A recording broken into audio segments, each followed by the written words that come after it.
다같이 사도신경으로 신앙 고백 드리겠습니다. 전능하사 천지를 만드신 하나님 아버지를 내가 믿사오며 그 외아들 우리 주 예수 그리스도를 믿사오니 이는 성령으로 잉태하사 동정녀 마리아에게 나시고 본디오 빌라도에게 고난을 받으사 십자가에 못 박혀 죽으시고 장사한 지 사흘 만에 죽은 자 가운데서 다시 살아나시며 하늘에 오르사 전능하신 하나님 우편에 앉아 계시다가 저리로서 산자와 죽은 자를 심판하러 오시리라. 성령을 믿사오며 거룩한 공예와 성도가 서로 교통하는 것과 죄를 사하여 주시는 것과 몸이 다시 사는 것과 영원히 사는 것을 믿사옵나이다. 아멘. 오늘 함께 은혜 나누실 하나님 말씀은 신약성경 마태복음 4장 1절에서 4절까지 말씀입니다. 신약성경 4페이지에 있는 마태복음 4장 1절에서 4절까지의 말씀, 신약성경 4페이지에 있는 마태복음 4장 1절에서 4절의 말씀을 제가 읽어 드리겠습니다. 그때 예수께서 성령에게 이끌려 마귀에게 시험을 받으러 광야로 가사 40일을 밤낮으로 금식하신 후에 줄이신지라. 시험하는 자가 예수께 나아와서 이르되 내가 만일 하나님의 아들이거든 명하여 이 돌들로 떡덩이가 되게 하라. 예수께서 대답하여 이르시되 기록되었으되 사람이 떡으로만 살 것이 아니요 하나님의 입으로부터 나오는 모든 말씀으로 살 것이라 하였느니라 하시니. 아멘. 할렐루야. 오늘부터 한 주 동안 사순절 새벽 설교로서 첫 번째 주에로서 사순절 특주를 맡게 된 김영가 목사입니다. 이번 한 주 동안 저는 여러분과 함께 광야에서 만나는 은혜라는 주제로서 사순절 새벽 설교를 나누려고 합니다. 오늘은 그 중에 첫 번째 시간으로서 시험의 광야에서 라는 제목으로 함께 말씀의 은혜를 나누기를 바랍니다. 예수님께서 광야에서 40일 동안 금식하시며 마귀의 시험을 받으셨던 이야기는 우리가 매우 잘 아는 이야기일 것입니다. 그 중에서 오늘 첫 번째 시험이었던 돌을 떡으로 만들어 보라고 하는 그 유혹이 과연 무엇을 상징하고 우리 인간의 기본적인 필요를 채우는 것이 어느 선까지 되어야 될지, 즉 하나님의 말씀을 의지하는 선을 넘어가 버리면 이것은 큰 문제가 된다는 것을 우리에게 가르쳐 주시는 말씀이라고 생각이 됩니다.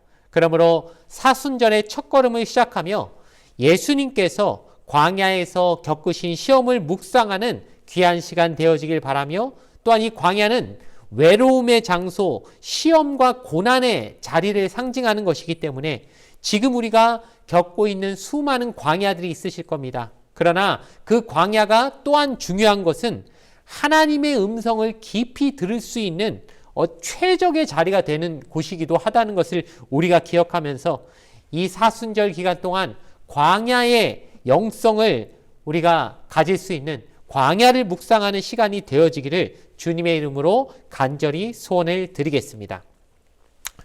오늘 본문의 말씀을 보면 예수님께서 성령에게 이끌려 광야로 나가셨다라고 우리에게 말씀해 주고 계십니다.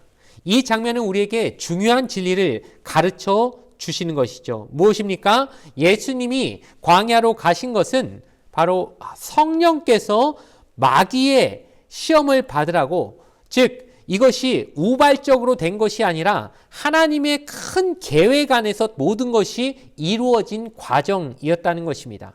그렇기 때문에 예수님께서는 이 성령의 인도에 순종하시고 이 모든 것이 하나님 나라를 위하여 이제 공생애를 시작하시기 전에 마땅히 통과해야 될 과정이라고 알고 계셨기 때문에 묵묵히 순종하며 광야로 들어가셨고 무려 40일 동안이나 굶주린 상태로 이 시험을 당하게 된 것입니다. 마귀가 다가와서 예수님께 이렇게 말합니다. 네가 만일 하나님의 아들이거든 이 돌들로 떡이 되게 해보아라 라고 이렇게 유혹을 하지요. 그런데 이 유혹이라는 것이 우리가 생각했을 때는 40일이나 배가 아무것도 안 먹은 사람에게 당연히 배고픔으로 유혹하면은 제일 쉽게 넘어갈 수 있을 테니까 그 약점을 노린, 즉 인간적인 어떤 배고픔을 채우라라고 하는 그 정도 수준의 유혹이라고 쉽게 생각할 수 있겠지만, 마귀는 그것보다 훨씬 더 고도로 영악한 그런 유혹을 예수님께 하고 있다는 걸 우리가 알아야 됩니다. 그것은 무엇입니까? 예수님께는 능력이 있다는 걸 알고 있기 때문에 그 능력을 하나님의 뜻이 아니라 지금 너 자신이 원하는 그 너의 필요를 채우는 데 한번 써보라고, 즉 예수님께 주신 그 능력을 예수님의 어떤 사리사욕을 채우는 방식으로 쓰도록 유혹하는 매우 고단수의 유혹을 지금 예수님께 하고 있다는 걸 우리는 간파해야 되는 겁니다. 즉 우리에게도 마찬가지일 수 있을 것입니다. 우리가 가진 능력이 뭐 대단하진 않겠지만 그래도 각자 하나님이 주신 달란트와 재능이 있다는 걸 여러분 잘 아실 겁니다. 그런데 우리에게 다가오는 유혹은 뭐가 제일 많으냐? 바로 우리의 능력을 사용하여 내 개인적인 필요, 내 개인적인 영광, 내가 더 드러나고 내 사리사욕을 채우는 쪽으로 내 능력을 쓰게끔 마귀는 우리에게 끊임없이 유혹을 준다는 것입니다. 나에게 주신 하나님의 달란트는 분명히 하나님의 뜻이 있고 우리에게 이 좋은 재능을 주셨을 때는 하나님 나라를 위해서, 하나님 영광을 위해서 쓰라고 우리에게 주신 능력일진데, 우리가 깜빡 속아 넘어가면 어떻게 됩니까? 내 이익을 위해서, 내가 원하는 그 내 육체적 욕망, 말초적인 어떤 그 욕구를 채우기 위해서 주신 귀한 능력을 써버릴 때가 많다는 것이죠. 그게 바로 예수님께 지금 마귀가 첫 번째로 도전하는 시험의 본질적 의미였다는 겁니다. 그런데 예수님께서는 어떻게 그것을 맞대응하시고 그 마귀의 유혹을 물리치셨습니까? 바로 하나님의 말씀으로 하셨죠. 그래서 오늘 마태복음 4장 4절 말씀 제가 읽어드리겠습니다. 기록되었으되 사람이 떡으로만 살 것이 아니요 하나님의 입으로 나오는 모든 말씀으로 살 것이라 하였느니라. 아멘. 이 말씀은 예수님께서 신명기 8장 3절 말씀을 인용하여 마귀의 공격을 되받아친 그런 내용인데, 예수님이 그냥 인간적인 생각으로 그걸 대충 받아친 게 아니라 하나님의 계시된 말씀, 하나님이 우리에게 주신 이 성경 말씀을 통해서 마귀의 유혹을 물리치셨다는 걸 우리는 반드시 기억해야 할 것입니다. 우리가 마귀의 유혹을 물리치는 게 내 개인적인 의지로 물리치려고 해봐야 안 된다는 거 여러분 잘 아실 겁니다. 한두 번은 성공할지 몰라도 우리가 끊임없이 몰아치는 마귀의 공격을 매번 우리의 의지만으로 이길 수는 없습니다. 결국 하나님의 말씀만이 마귀의 유혹을 물리치는 가장 좋은 수단이 된다는 것을 예수님은 우리에게 모범 본을 보여주시고 있는 것이죠. 그래서 예수님이 이 말씀을 하실 때 신명기 8장 3절의 말씀은 어찌 보면 이스라엘 백성이 광야 40년을 헤매고 있는 상황에서 주신 말씀이다 보니까, 너희가 광야에서 하나님이 너희에게 뭘 주셨느냐? 하늘에서 날마다 만나를 내려주시지 않았냐? 즉 하나님이 너희에게 주시는 것으로 먹고 사는 것이지 그냥 어떤 떡으로 그 인간적인 노력의 산물로서 너희가 사는 것이 아니다라고 하는 걸 분명히 알려주시는 구절을 가지고 오셔서 마귀의 유혹을 물리치셨다는 것이죠. 즉 예수님이 우리의 육적인 필요 자체를 완전히 무시하신 것은 아닌 것을 꼭 기억하셔야 됩니다. 예수님은 우리가 밥 안 먹으면 죽는 존재라는 걸 모르시는 것이 아닙니다. 밥 안 먹으면 배고프고 잠 안 자면 피곤하고 어디가 아프면 고통을 느끼는 육을 가진 연약한 존재라는 걸 그분은 충분히 이해하시고 우리 모습과 같이 육신으로 이 땅에 오셨기 때문에 모든 고통을 다 경험하신 분입니다. 그래서 배고픈 사람들을 위해서 우리가 잘 알듯이 오병이어의 기적도 베푸신 분이시지 않습니까? 뭐 배고픈 거 이해 못하시면 뭐 그런 거 왜 하셨겠습니까? 그런데도 불구하고 수많은 사람들이 배고파하는 걸 보시고 물고기 2마리 떡 5개로 그 모든 사람들을 먹이고 또 남은 것을 모아서 또 그 낭비하지 말라고 하실 만큼 먹고 사는 것의 의미를 충분히 공감하시고 중요성을 아는 분이셨지만, 그럼에도 불구하고 하나님의 말씀이 근본이 돼야 되고 그 말씀이 우리를 인도하고 살리시는 것이지 내 배고픔에만 매몰려 가지고 하나님의 뜻을 잊어버리면 우리에게 주신 이 소중한 능력들을 함부로 이상한 데 막 쓰고 내 영달과 내 어떤 욕구를 채우는데 그것을 잘못 사용하기가 쉽기 때문에 먼저 하나님 말씀의 지도를 받아야 된다라고 말씀으로 우리에게 가르쳐 주시는 것입니다. 그러므로 오늘날에도 우리에게 똑같은 시험의 현실들을 마주할 때마다 우리가 꼭 알아야 될 것은 내 뜻대로 풀리지 않는 인생의 문제나 고난이나 불안, 영적인 갈증들이 우리에게 몰려올 때마다 우리 마음이 흔들리기 쉽지만 그때 마귀가 우리에게 속삭이는 말은 무엇일까요?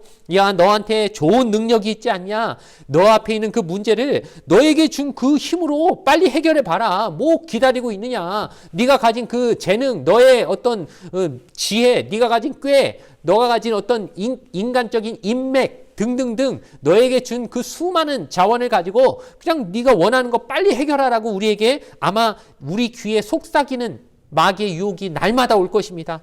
우리가 정신 차려야 될 것은 무엇입니까? 오늘 예수님이 우리에게 본을 보여주셨듯이 아무리 내가 할 수 있다고 다 해도 되는 것이 아닙니다. 하나님의 말씀이 허락하는 대로 말씀에 의지해서 하나님의 계획과 뜻에 맞게 그분의 음성을 듣고 그 음성에 순종하는 방식으로 우리에게 주신 능력을 우리 인생의 여러 가지 상황에서 잘 사용해야 된다는 게 하나님의 뜻인 것을 분명히 깨달아서 오늘 우리에게 보여주신 모습처럼 믿음의 방향을 제대로 잡고 나아가는 우리의 삶이 되어지길 바랍니다. 하나님이 우리에게 주신 말씀은 그저 예배 시간에 와가지고 성경책 몇 장 몇 절 피세요 하면 그냥 한 번씩 보고 일주일에 한 번 그냥 그거 읽고 넘어가서 탁 덮어놓고 내 삶과는 하나 관련 없이 살아가라고 주신 말씀이 아닌 것을 꼭 기억하시기 바랍니다. 이 말씀이야말로 우리의 삶을 실제적으로 인도하는 힘이 되는 말씀입니다.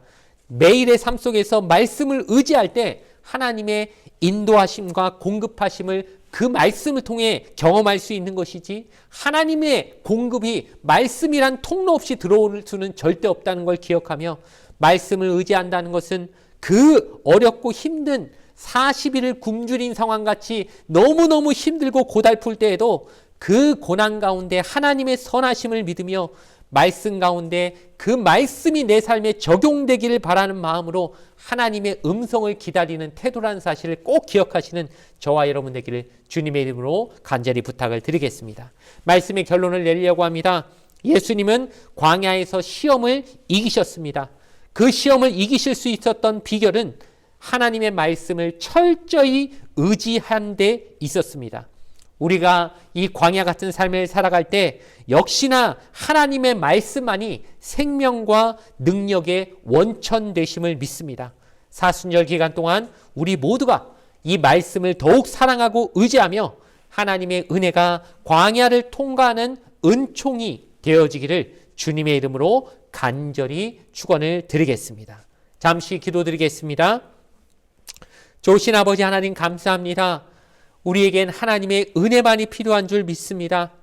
우리의 모든 삶 가운데 하나님의 은혜가 있어야만 이 어려운 광야를 통과할 수 있다는 사실을 꼭 기억하게 하여 주시옵고 사순절 기간 동안 이 땅의 것들을 바라보는 것이 아니라 하늘로부터 내려오는 것들에 집중하는 훈련이 되는 시간 되게 하여 주시옵고 그 훈련의 과정을 통하여 하나님이 주시는 놀라운 은총을 마음껏 누릴 수 있는 그런 은혜를 반드시 맛보는 우리 모든 동부순복음교회 성도들 될 수 있게 하여 주시옵소서. 감사드리며 예수님의 이름으로 간절히 기도드리옵나이다.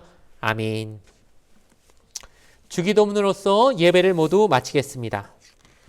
하늘에 계신 우리 아버지여, 이름이 거룩히 여김을 받으시오며 나라가 임하시오며 뜻이 하늘에서 이루어진 것 같이 땅에서도 이루어지이다.